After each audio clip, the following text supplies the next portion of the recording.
نبی آتے رہے آخر میں نبیوں کے امام آئے، وہ دنیا میں خدا کا آخری پیغام لے آئے، جھکانے آئے بندوں کی جبی اللہ کے در پر، سکھانے آدمی کو آدمی کا احترام آئے۔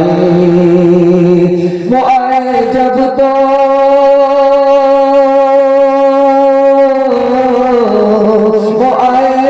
تو عظمت بڑھ گئی دنیا میں انسان کی، وہ آئے جب تو بندوں کو فرشتوں کے سلام آئے، وہ آئے جب تو بندوں کو فرشتوں کے سلام آئے۔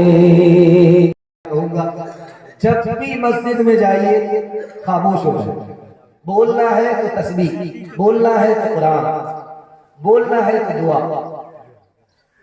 اس کے بغیر زبان پر تالا لگا۔ اور دوسری غلطی ہم سے ہوتی ہے، چھوٹے چھوٹے بچے کو ہم مسجد میں لے کر کے آتے ہیں۔ مسجد میں 3 طرح کے بچے آتے ہیں۔ ایک بچے کو لانا واجب ہے، نہیں لائیں گے گنہگار ہے۔ دوسرے بچے کا لانا حرام ہے۔ تیسرے بچے کو لانا جائز تو ہے لیکن بہتر نہیں۔ وہ بچہ جو مسجد کو مسجد سمجھتا ہے، اپنے گھر کو اپنا گھر سمجھتا ہے، اللہ کے گھر کو اللہ کا گھر سمجھتا ہے، ایسے سمجھدار بچے کو مسجد میں لانا واجب ہے تاکہ عادت بچپن سے بن جائے۔ اور ایسا بچہ جو باپ کے ساتھ کھڑا ہے تو انسان ہے، باپ سے پیچھا چھڑا کر کے جو پیچھے گیا بچوں میں تو شیطان ہے۔ ایسے بچے کو لانا جائز تو ہے لیکن بہتر نہیں۔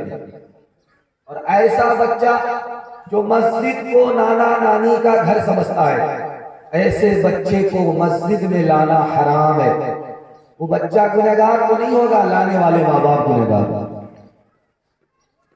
4 غلطیاں ہم لوگوں سے ہوتی ہے بہت بڑی بڑی۔ نماز پڑھتے ہی نہیں۔ یہ نماز نہ پڑھنے والے کتنے بڑے گنہگار ہیں۔ ایک عورت نے زنا کیا، زنا کے نتیجے میں اس کے پیٹ میں بچہ رہ گیا، بچہ جو باہر آیا اس نے اس کو قتل کر دیا۔ لکھا ہے کہ اس عورت سے بھی بڑا گنہگار وہ ہے جو خدا کی گائے اور خدا کی نمک حرامی کرے۔ نماز تو ہم پڑھتے ہی نہیں، پہلی غلطی۔ دوسری غلطی یہ ہے کہ نماز کو ٹال کر کے پڑھتے ہیں۔ عصر کو ظہر کو عصر میں پڑھیں گے، عصر کو مغرب میں پڑھیں گے، ٹال کر کے۔ مسئلہ لکھا ہے کہ اگر کسی حاجی کو یہ پتا چل جائے میں حج میں جاؤں گا تو میری ایک نماز چھوٹ جائے گی، تو لکھا ہے کہ حج میں جانا ہی جائز نہیں، کیونکہ ایک نماز 70 حج کے برابر ہے۔ وہاں صرف اس کو ایک حج مل رہا ہے، ایک حج مل رہا ہے، اور یہاں 70 حج کے برابر ایک نماز چھوٹ رہی ہے۔ تیسری غلطی کیا ہے؟ نماز تو پڑھنے کے لیے آئیں گے لیکن فٹافٹ پڑھیں گے، جھٹا جھٹ پڑھیں گے، فٹافٹ پڑھیں گے، جھٹا جھٹ پڑھیں گے۔ پٹ سے آن ہوئے، پٹ سے آف ہوئے، اتنی جلدی نماز پڑھیں۔ لکھتے ہیں کہ نماز کا چور بدترین چور ہے، اگر 60 سال اسی طرح نماز پڑھتا رہے ایک نماز بھی قبول نہیں۔ اس لیے آئیے اطمینان سے نماز پڑھیے، اطمینان سے نماز پڑھ کر کے جائیے تاکہ ہر رکوع آپ کا قبول ہو جائے، ہر سجدہ آپ کا قبول ہو جائے۔ آخری غلطی کیا ہے؟ گھر میں سوتے رہیں گے، اٹھ کر کے نماز پڑھ لیں گے، مسجد سے اذان کی صدا لگے گی، مسجد نہیں آئیں گے۔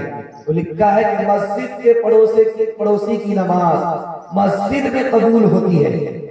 اگر کوئی مجبوری نہیں ہے، اپنے گھر میں نماز پڑھ لیا، ادا تو ہوتی ہے، قبول نہیں ہوتی ہے۔